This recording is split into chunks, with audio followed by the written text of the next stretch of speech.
Hello and welcome to the first episode of a two-part conversation series looking at the issues facing people who've been newly diagnosed with arthritis. I'm Gráinne O'Leary, Chief Executive of Arthritis Ireland. We understand that being diagnosed with arthritis can be a scary and confusing time, and that you will most likely have many questions about your condition. A recent diagnosis can bring with it fears and concerns about how arthritis will affect you in your day-to-day life, as well as many questions around what can be done and what you can do to help manage your condition. During these conversations, we will speak with medical consultants and specialists, providing you with answers to some common questions asked by those newly diagnosed with arthritis.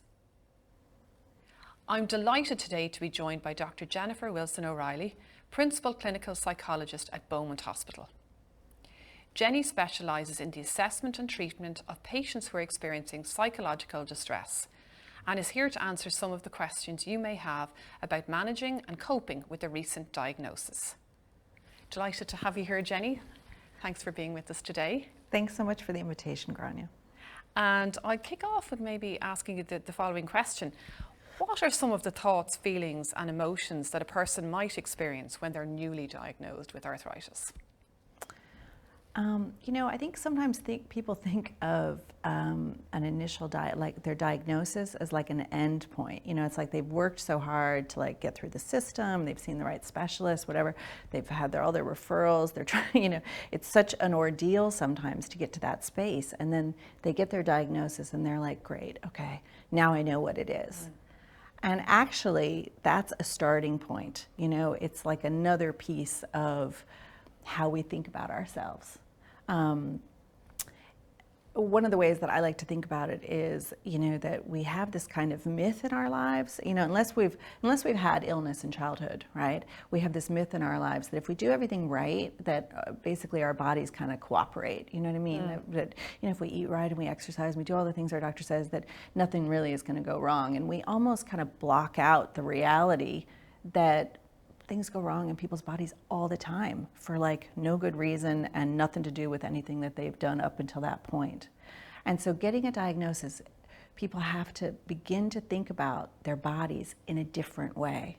That it isn't like an acute illness like we might have had in childhood where you break your arm or you get appendicitis or something and then it goes away and you don't need to think about it again. It's like a beginning, middle and an end. Exactly. You do what the doctor says and then it's over. Yeah. This is a very different process and we have to start thinking about our bodies in a different way because we have something that we need to be thinking about going wrong or potentially going wrong all the time. And so even if we don't have acute symptoms, we still need to be thinking about how are we taking care of our bodies, how are we managing medication, how are we managing relationships with health professionals, all of that kind of stuff. So people are often surprised at that. I think that they expect now they have a diagnosis, it's sorted, but actually things are just beginning to open up. So people can be surprised about that. People can feel overwhelmed. They can feel guilty, strangely. I see a lot of people who feel guilt and shame about having a chronic condition, which again, on paper makes no sense, but I see it so often. I know it is part of a process that people are going through. People can feel a little bit out of control and frightened, which again is a very normal part of adjusting to this very new situation, which is again having kind of a chronic condition that they need to take care of. So those are the kinds of thoughts that people can have. They can feel very alone, a lot of emotion around fear, anxiety, sadness, grief. Those things can be very present. They have to kind of let go of that myth that things don't go wrong, and that's a grief kind of inducing process in and of itself. So you said emotions, you said thoughts. What was the other thing? Feelings. Thoughts, feelings and emotions. Yeah. So those things would kind of go together. Yeah. So feeling, sometimes people can feel a little bit misunderstood by family members who just don't get it. They're in a process as well, or by employers. So that's all part of, I suppose, coming to terms with it, and then secondly, B, not to mix my categories there. So A, coming to terms with it, and then B, making the adjustment to living with a long-term health condition. I suppose that follows on to my next question. You've described there, a huge range of thoughts, feelings, and emotions. Yes. How might a person begin to deal with this just huge range of thoughts, feelings, and emotions that they might have when they're newly diagnosed? Yeah, I mean, well, like the first thing I'd say about that is that even though it's a major change in the way that you think about yourself, right? So this whole new thing is present. Who you are is still like you're still bringing all the strength that you had in your life coming up to this point. And it's really important that people remember that, that like how they kind of have coped with all the other stuff. You nearly used a bad word there, but how they've coped with all the other things that have come up until that point, those same coping strategies are really going to support them with this new thing that they need to manage. So being able to connect with other people. Isolation is something that can happen when we have a long-term health condition because we have to cancel things, we have to adjust our expectations, the expectations of people around us about what we can do, what we can't do. When there's a flare, that's one of the challenges of an inflammatory condition is that you can get a flare. And, when somebody saw you a few weeks ago, you seemed okay, but now you're not okay, And so managing connecting with other people is a major coping strategy that people really need to work with when they're adjusting to having a long-term health condition. And that also means educating people around you about what it is, how it works, what you might expect in the future, the new challenges that you have. So that's one thing that really helps people is staying connected to friends, staying connected to family members. And some of the really interesting research around resilience also shows that there is a lot of power in what they call micro connections. So, it sounds a little silly, but like when you're out, say you're in a grocery store and there's a queue of people and something happens and you kind of turn to the person behind you and like roll your eyes and they roll their eyes, there's like some little thing. That's called a micro connection. It's just this moment where you actually share something with somebody that you don't have to have a long-term relationship with. But what it does is it kind of reminds you yourself that you're part of a bigger humanity, that we're like a little bit all in this together. Yeah. So that's another thing, because sometimes when people think about social connectedness, they only think about long-term relationships, and some of those short-term things can also be helpful. So that's one way of coping with thoughts and feelings, is making sure that you're staying connected, that you're working at staying connected to other people. Another way is to pay attention to the things that got you there, your strengths, your character strengths that can support you. And then finally, there's an indefinite number of coping strategies, but another thing is connecting with information that you can trust about your condition. So patient organizations like Arthritis Ireland are fantastic for that. HSE resources, NHS resources, like connecting with trustworthy sources of information, also healthcare teams, all that stuff, that can be a huge support, particularly early in your process of adjusting. That newly diagnosed time is when a lot of people are trying to find information, and making sure that the information you're getting is really trustworthy is so important. Okay. And I suppose we now know that, having any form of arthritis can have a negative impact on your mental health. But how does this most commonly manifest itself?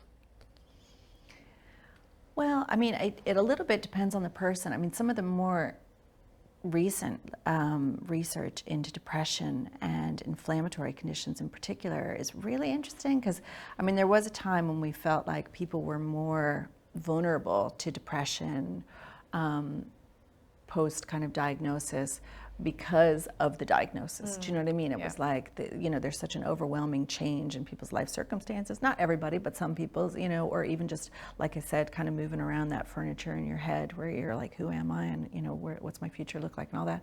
And so we kind of thought it was back in the old days, we used to call it a reactive depression, where it was like something terrible has happened and now you're thinking about things in a different way, and maybe you get on a pathway that leads to kind of low mood. But like I said, some of the more interesting, or some of the more recent literature and research is really interesting, particularly around inflammatory conditions, because some of those pathways, like some of the research into depression is demonstrating that inflammation can actually cause depression. And so, it's hard to say for sure what causes people with long-term health conditions to become, or to be more vulnerable to depressive symptoms, but sometimes it's the actual disease pathway, and sometimes it's the more like adjustment piece. And also, unspecifically to arthritis, like life is really hard, and people suffer. The Buddhists say that. They're like, there is suffering, and so it's worth thinking about people, like the experience of depression in just the general population, that actually it's quite prevalent. When I did my early training, it was like 10%, and then it moved up to like 25%. Depression is extremely prevalent, and so paying attention to it, whether you have a diagnosis of something or not, is really important, because like I said, suffering is a part of life, and so is the importance of kind of seeking support and talking things through and figuring out ways to support ourselves. I hope that answered your question. I kind of lost track of what that question was. And just sort of following will help clarify things as well. I think, in terms of arthritis, we know that people with arthritis can experience poor mental health. Yeah. Why do you think people with arthritis are more likely to, experience poor mental health, when compared with the general population? Yeah, I think anybody with any long-term health condition is a little bit more vulnerable than people who don't have long-term health conditions. Like I said, that piece around inflammation is really interesting, and that might be another thing. But also, when you think about those adjustments that I spoke about earlier to living with a long-term health condition like arthritis, or even specifically arthritis, it's like, it's hard to plan. It's hard to know what's going to happen. And so people who might be inclined to want to plan, to want to know what's going to happen, like most of humanity, not knowing can cause anxiety. And that can kind of build on not wanting to, like, for example, not wanting to let people down, right? So you cancel a few times and then you think, oh, I don't want to make plans because I don't want to have to cancel on people. But then if you're not making plans, that actually reduces your social connectedness and you're more isolated. So people who are more isolated can also become more anxious. So you can see how it might develop into like a vicious cycle where people are feeling, nervous about letting other people down, and that actually results in them feeling really isolated.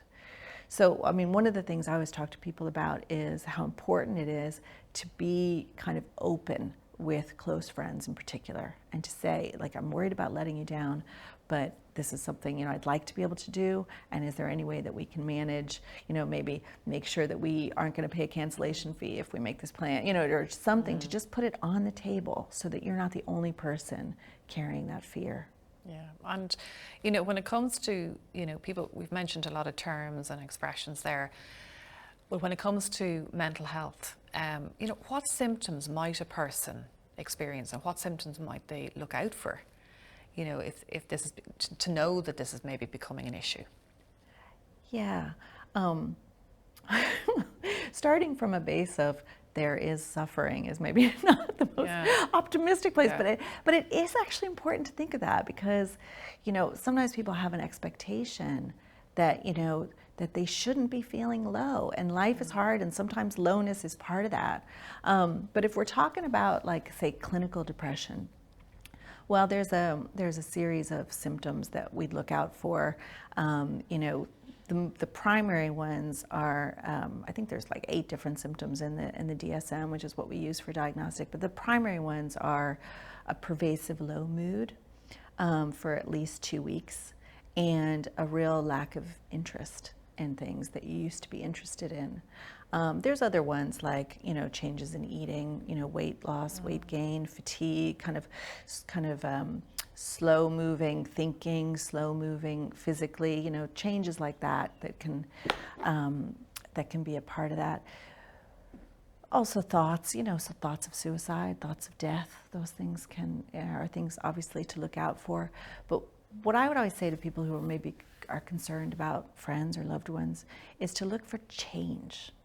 You know, if something is different about the person, to really pay attention to that instinct. You know, if you're like, no, that's not who that person is, you know, because, you know, we all have different set points for happiness or for worry, you know, for anxiety, for behavior. Like, we're all different. And so not judging them against how you are, but judging them against how they are. Yeah. And so if you see a shift, if you see a change in somebody else, or if you see a change in yourself, pay attention to that. Like, not feeling yourself for a couple of weeks. Okay, well, maybe it's time to ask somebody a question about that. And it doesn't have to be, you know, you don't have to like check yourself in somewhere, you know? I mean, it's like a conversation you can have with somebody who cares about you. It's a conversation you can have with your GP, to just pay attention and to know that you're not the only one, man. There's a lot out there. There's a lot of people who are anxious. There are a lot of people who are depressed, who come through it, you know, who have periods of time when things are extremely difficult, and then they recover. Because I think that's another fear that people have. It's like, am I always going to be like this? Yeah. Am I going to feel like this? Am I going to feel like this forever? Yeah. You know, am I ever going to, you know, feel like I was? Am I ever going to be back to who I used to be? You know, those kinds of things. And so keeping in mind that this is something that GPs are very familiar with. I mean, there's lots of different numbers out there, but some of them say 50% of people that go to their GP are going with a mental health challenge. So it's not going to be the first time your doctor's heard it. And when it comes to arthritis, and indeed any form of arthritis, you know, pain is that number one symptom that people with arthritis experience. Is there a connection between, you know, physical pain and emotional well-being? Oh yeah, I mean, people who have significant chronic pain are more vulnerable. We definitely know that. Pain is such a tricky situation to be in. It's so challenging for people, and it's so unpredictable, you know? I mean, sometimes people are in kind of the same amount of pain most of the time, but most people aren't. Most people, it waxes and wanes, and there are really bad days, and there are days that are a little bit less bad, and it's very hard to predict when those flares are going to happen. And pain can be, you know, like other symptoms, pain can be treated, and sometimes it's under control, and sometimes it's not under control. So yeah, there's definitely a connection. I mean, the other challenges with pain is that it can hit other symptoms, right? So people who have significant pain can have difficulty sleeping, so then you've got fatigue, or they can restrict their movements, so then you've got lack of physical activity, which we know also can lead to more anxiety or depression, you know, or isolation. So there's a lot of vulnerabilities there that can go along with having a pain condition, for sure. And you know, you mentioned earlier about, you know, seeking help, or, you know, at least acknowledging what's going on with you. But at what stage might a person seek help and support? Well, I would say the earlier the better, really. You know, not to wait until you feel absolutely awful. Don't wait until, I mean, there's going to be times when you feel absolutely awful and you're like, oh, is it too late now? You know, but definitely not to wait. I mean, there's a lot of people out there who have diagnoses like whatever the diagnosis is that you yourself have just gotten. And it's a really good idea to find ways to connect with those people early on.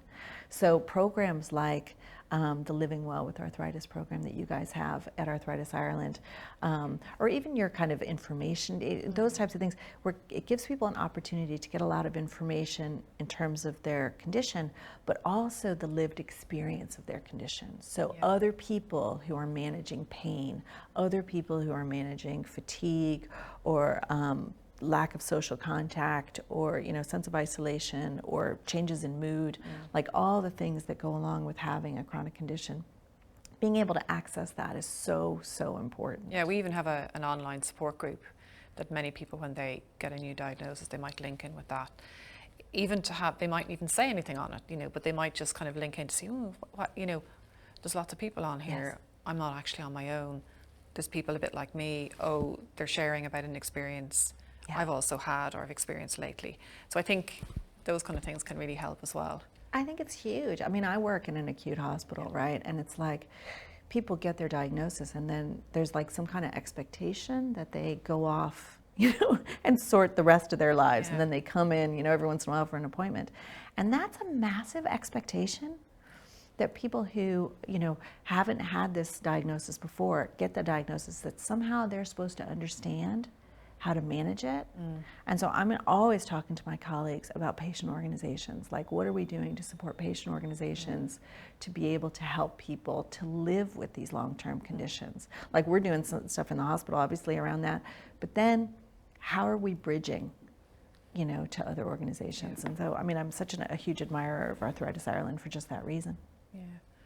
And I suppose, when it comes to prolonged feelings that a person might have, how might somebody know if they're actually experiencing long-term or clinical forms of depression? Yeah, I mean, versus kind of, just a feeling of, maybe not just a feeling, but a feeling of low mood or whatever, that may pass. yes. But that actual difference between that and, a clinical form of depression. Yeah, I mean, I think, like I said with the DSM, it kind of does that 2-week thing. It's like, okay, is this going on? Is it a change? And is it lasting? Is it pervasive? Is it all the time for 2 weeks? And I think, I remember a time thinking, oh gosh, 2 weeks isn't that long. But actually, it's a really long time if that's, if How that's you what feel how you're for 2 feeling. Yeah, weeks. for Yes. sure, for sure. And I don't think that there's no like punishment for going to somebody too early, for talking to your GP and saying, this is how I feel. This is how I've been feeling for a couple of weeks. Is it worth having a conversation with somebody?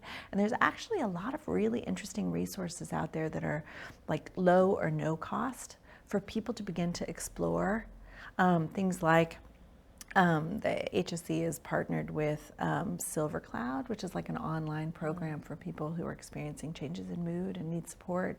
And that's free. You can just be referred by your GP. Or Aware do like amazing online programs that are like, you do a little bit online and then they have somebody come in and touch base with you and stuff like that. So it's worth starting early and looking for those kind of resources. I mean, another thing is stress control that the HSE has bought in for during COVID. And there's a lot of stuff out there. My Mind is another one, which is low cost or no cost, partnered with the HSE. And they'll do face-to-face or phone consultations or online, so there's a lot out there. So I would say don't wait, if you're experiencing that and it's a change from how you normally are and it's not lifting, like people know themselves, they know they get down in the dumps and then they come out of it. But if that's not happening, well, that's your signal to actually talk to somebody. Yeah. But to answer your question specifically about clinical depression, I mean, they do talk about like a 2-week cutoff. They do talk about those 8 symptoms that I referenced before, looking at things like changes in eating, changes in mood, like a pervasive low mood, changes in interest, things that you used to find interesting that you're not interested in anymore. And there's a whole number of them that I can't remember off the top of my head, but people can Google that. So what I'm hearing you say though is, don't overanalyze it. If you feel different to how you normally feel and you feel it's not lifting, go talk to maybe your GP. Yeah, or a loved one even. Yeah. Just say like, I don't know what's going on here, and just talk it through with them and see. Yeah. So if we turn now to sort of people, living with a physical health condition like arthritis, there's often that feeling, of maybe a sense of guilt and shame, about their disease, which is often fueled by feelings that they're, letting others down by getting sick, or they should be managing the situation better, able to do more, be stronger. You hear a lot of shoulds being thrown into sentences.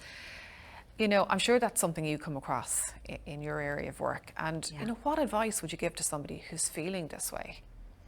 Yeah. I mean, it is something I hear a lot, and even just you saying it there, I feel it, it's very poignant, this idea that people are letting us down by getting sick, and it's amazing when you think of, like, we're all like headed in the same direction, like nobody gets out of this alive, like we're all, our bodies will all of us, our bodies will let us down.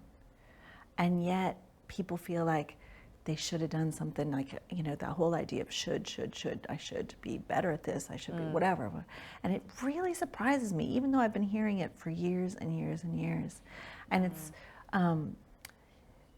you know, it is a challenge for people early. Well, not even, I was going to say early in their diagnosis, but it is something that can follow people, you know, this sense of, you know, I shouldn't have gotten sick, or then once I got sick, I should be better at managing my illness. And I guess, like, the best advice I have for people is like around compassion. And there's really nice research now around what's called self-compassion, which is how we kind of reflect on our own experience and how we talk to ourselves about what we do and who we are. And working with, you know, being compassionate with ourselves has a huge impact on our experience of life, on our experience of relationships, on our experience of illness, on our experience of our thoughts and feelings. Like, it really is super, super interesting and very pivotal. So, you know, this idea of I should be something that I'm not, I would say start paying attention to that with, you know, and I'm going to start to sound a little hippie here, but kind of with an open heart, you know, like, what is my expectation for myself? And I think I've spoken to you about this before in terms of what would you say if your best friend was experiencing this? You know what I mean? Like, if your best friend is in front of you and your best friend is going through something, you're not going to say, oh, you know what, you should be better at this. Like, you know, you should be exercising more, you should be, you know, whatever, that's not going to be to the forefront of your mind. You're going to meet that best friend with an open heart and kindness. And it doesn't mean that you're not going to say things like, oh, you know, can I help you do, you know, change for the better? That we're all in that space with our best friends, but we're not coming at it from a should space. Is it that we're better at showing compassion for our friends and loved ones? We show more compassion to those people than we do to ourselves. Well, we're tough on ourselves. We're really tough on ourselves. And this really some super interesting work that I'm looking at recently talks about this self-compassion, and it talks about gentle self-compassion and fierce self-compassion. And the gentle is kind of like the kindness, the openness, you know, that's piece. And then the fierce self-compassion is like the motivator, you know, the kind of boundary person, you know, that person that says, okay, come on, let's go, you know, get out of bed, you got to do your work, you know, this kind of thing. And one of the really interesting things is, it's very difficult to be gently compassionate to ourselves. You know, we tend to start with that fierce piece that's like, get on with things. Which is very easy to turn into kind of a punitive sound. You know, with a little bit of it can be good to kind of... A little bit of it can be good, but only when you've got that other piece where you're like, and I love you, and you're human, and you make mistakes, and your body's going to let you down, and, you know, all of that other stuff is with that fierceness. So I do say to people that, you know, what would you say if you were talking to your best friend? Now, I got to put a little caveat in there, which I think is particularly hilarious, and they talk about best friend rather than partner or spouse. Because sometimes with our, I don't know about your house, but sometimes with our partner and spouse, we can be just as tough as we are on ourselves, right? So there's a reason for that. There's a reason to say, what would you say to your best friend? As complicated as those long-term relationships can be. And just to follow on from that, I mean, another thing people can experience is, you know, stigma in terms of their physical health condition, which I guess can also be exacerbated by, you know, when this extends to mental ill health as well. You know, how might people address that? Yeah, I mean, I think there is a concern around stigma for illness and for mental health for sure. And I think things, you know, compared to when I first got in this gig, I think things are changing. And I mean, I think that's one of the really beautiful things that have happened through kind of the millennial generation and, you know, the youth of today is like that they're kind of more open, like they're saying what they're experiencing. And one of the things I notice at work is, I'm a psychologist and we talk all the time about self-care and we talk about all this. But if somebody, say in our department who's under the age of like 35 says anything about self-care, those of us who are over, we can kind of roll our eyes or whatever. You know what I mean? There can be a sense of, oh, for goodness sakes.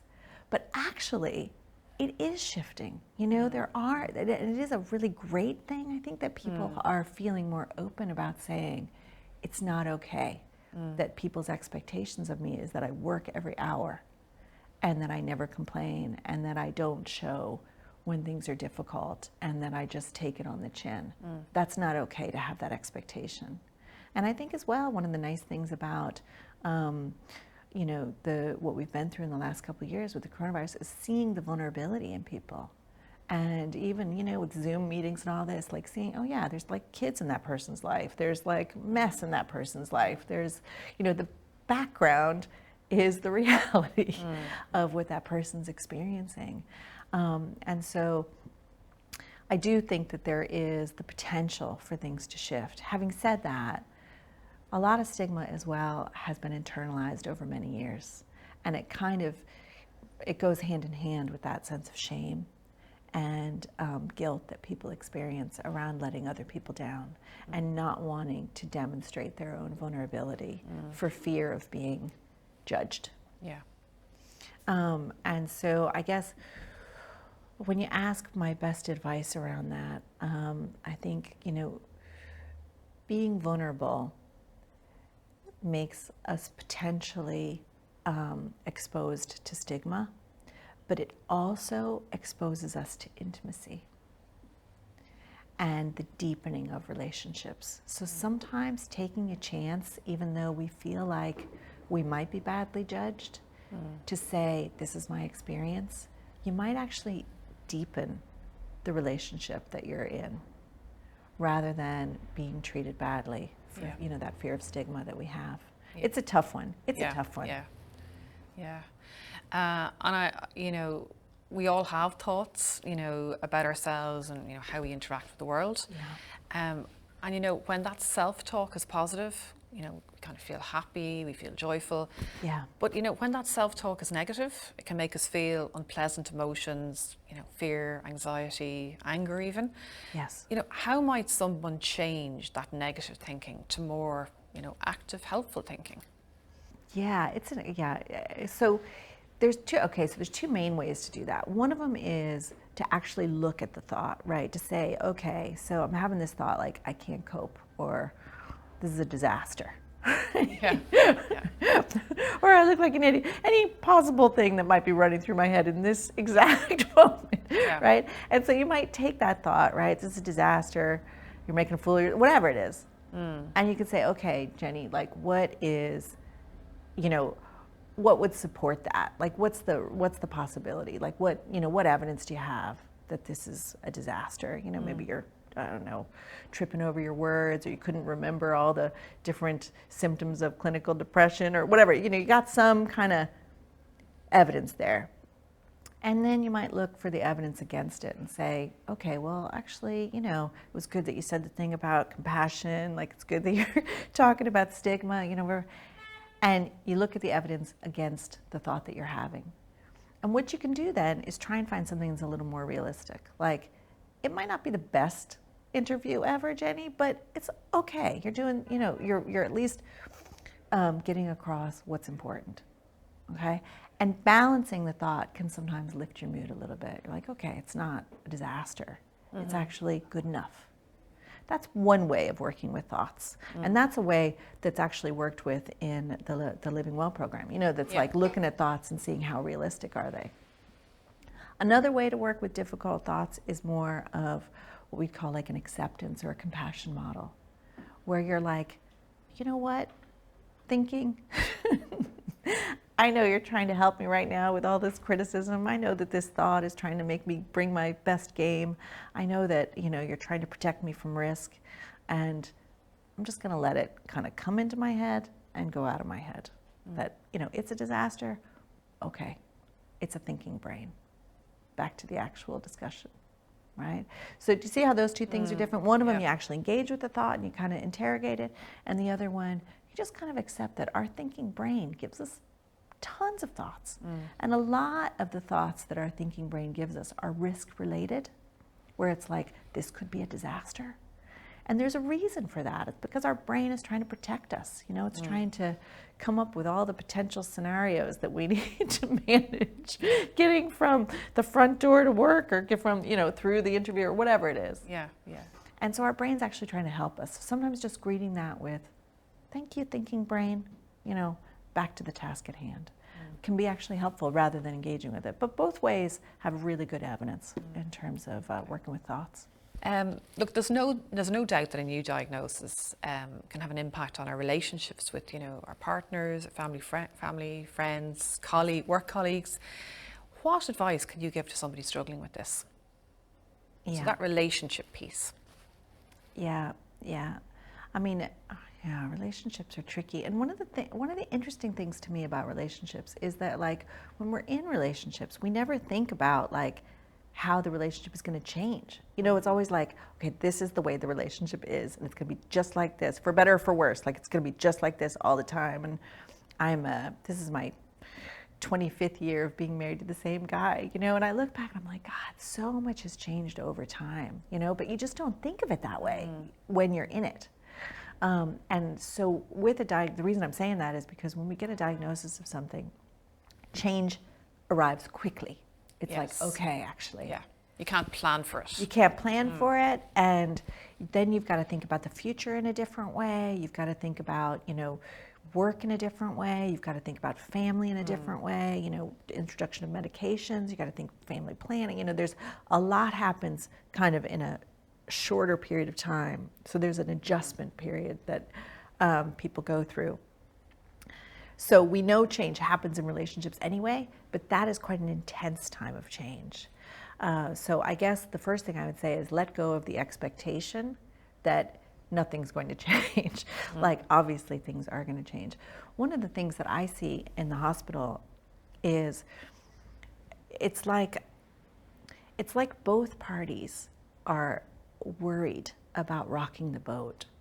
And so the person who's been diagnosed with something says something to me like, you know, they don't understand. You know, my partner doesn't get it. My partner, you know, I don't want to worry them. I feel terrible. You know, it's like that guilt and shame, you know, all of that is arising, and they're trying to protect their partner from it. But at the same time, they're annoyed because their partner doesn't really understand what they're going through. And so that's the person that's been diagnosed. And then I might meet the partner, and the partner's like, they won't talk to me. I don't know what's going on. I don't know, you know, I want to help, but I don't know how to help. I keep getting it wrong, you know. And so it's like both people are trying to protect each other from the consequences of this change in their relationship. And it's very, you know, I know I used that word poignant before, but it is kind of poignant. It's like, you know, both partners are trying to do their best, and they're just not sure how to connect around it. And it doesn't happen all at once. It's not like you can have one big conversation because things change, you know what I mean? Because each one of these little things requires its own little adjustments. So again, I guess my best advice is kind of to approach that with a sense of compassion for both of you in it. You know, that you're going through something, the partner is going through something, the parents, the children, you know, everybody around you is adjusting to this element that has arrived in who you are. It's not everything about you, but it's a new thing that they're adjusting to. And so to allow the time for it, to allow the space for it, and to allow that sense of compassion around it would be my best advice. I mean, that's another really good thing that's in that Living Well course. I feel like I'm advertising it for you, but it is, I mean, it's close to my heart because of other work that we've done together. But it is actually really good because communicating with other people about our condition is a skill. And a skill requires learning. And that's one thing I think is really important here, is that, I think I said it before when I said the expectation we have is that people get their diagnosis and kind of take care of it. But all of these things are skillful behavior. We're not born with it. And so taking time to learn these communication strategies, or to learn how to notice your mental health, or to learn practice practicing, you know, all of this stuff. We shouldn't have an expectation that it'll just arrive. Yeah. And so in the same way that we ourselves would be compassionate with somebody who is learning something new, we need to be compassionate with ourselves about learning around this. Yeah. Yeah. And actually my next question is about the Living Well with Arthritis program, chronic disease self-management program. And I know, like myself, you've been very active in this space for years as well. Yeah. You know, what role do you think self-management plays in supporting good mental health, particularly when we're dealing with a new diagnosis? Yeah. Well, I mean, I think it's essential. I'm always a little bit nervous when we talk about self-management that people think what I'm saying is like, you really need to learn how to do this because like it's all on you, and it's not. And so I just like to say that right up front, that self-management doesn't replace good healthcare, you know, which is another thing that we all have to work toward and is a whole nother process. So I think self-management is really important in the context of a healthcare system. So yeah, that Living Well program, I mean, it's really great to have something that you can recommend that you know you can trust, that's evidence-based, you know, that's well managed, that's well, that's licensed, that is, you know, that there's quality control on, and that addresses all the things that are part of having a diagnosis with any chronic condition. You know, many people with arthritis have pain and fatigue, you know, but also, you know, challenges with relationships, challenges with communication, working with healthcare professionals. I mean, that's a massive skill in itself, is like, you know, dealing with the healthcare system and getting what we need out of it. That's a real learning curve. Yeah. And that, having that on a program, you know, working with medication, working with physical activity levels, all of those things are involved in that Living Well program. And self-management around those things are so important because we're in front of healthcare professionals for a percentage of time, but it's not small percentage. Exactly. It's a small percentage. And the rest of the time, we're managing our health condition with ourselves, our friends, our families, our loved ones, our employers. And so having the skills that we need, learning, giving ourselves time and support to learn the skills that we need, I think is really essential. So the Living Well with Arthritis program, which is what we call it in Arthritis Ireland, is a 6-week intervention, once a week for 6 weeks in small group with two lead facilitators that, you know, gives people an introduction to those skills. Yeah. And the opportunity to learn, to practice, to meet others, to share experiences, and to cover, you know, information on the topics, you know, that you just mentioned there as well. Yeah, and I think the most important thing about that program is that those two facilitators are living with chronic conditions. Yes. They know, they've lived the life, they know what it's actually like, and I think that is key to the program. I mean, we know it from the research as well. Yes. But I mean, the lived experience of it is so important. Okay, Jenny, just for my last question now, you know, and not to finish with an easy question, but oh boy, what would be your top piece of advice to anybody watching who's having a tough time at the moment? Okay, Gráinne, I don't know. Can I do a top piece of advice? That's a huge ask. You know, okay, if I had to pick one, I would say stay connected. Yeah. Stay connected to other people in your life already, people in the healthcare, you know, the service that you're attending, people with the condition that you have, you know, stay connected. That's my top tip. But a very close second, if I'm allowed a very close second, is to think about resilience strategies. Like we know, you know, movement is huge for resilience, like any kind of movement. And people with pain conditions, it can be really hard for them to move. Yeah, but letting go of movement is actually a really risky behavior in terms of physical health, but also in terms of mental health. So figuring out a way to continue to move, to continue to have an element of physical activity in your life, even with your long-term health condition, that would be a very close second to staying connected to other people. And other resilience strategies like looking at thoughts, like having meaningful activities in your life, doing stuff that you believe in.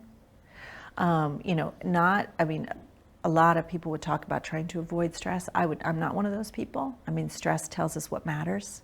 You know, my very favorite definition of stress is it's what you feel when something you care about is on the line. Okay? And actually, I mean, our bodies respond to stress to try and help us. And so, you know, I wouldn't say avoid stress. I would say do interesting things, and sometimes those things are a little stressful. Right? So those kinds of, you know, getting stuff done, connecting with other people, physical movement, you know, looking at your thoughts and feelings, reaching out when you feel, when there's a change, when you need support, you know, fighting stigma, all those things. That is like a long list, Gráinne, when you ask me for one thing. Yes, but all very important. That's very kind of you to say. Yes. Well, Jenny, thank you so much for joining us today. It's been wonderful to have you here with us, and I think people watching will certainly get a huge benefit from everything you've said today. Well, I really hope so, and I hope that, I mean, the number one take-home message is that piece about kindness to yourself, you know, really, you know, greeting yourself with an open heart and not being too hard on yourself. And thank you very much for watching this video. Remember that you can find more information about mental health and arthritis on our Arthritis Ireland website, arthritisireland.ie. You can also access further support through our online Facebook support groups, and also by contacting our helpline on 0818 252 846.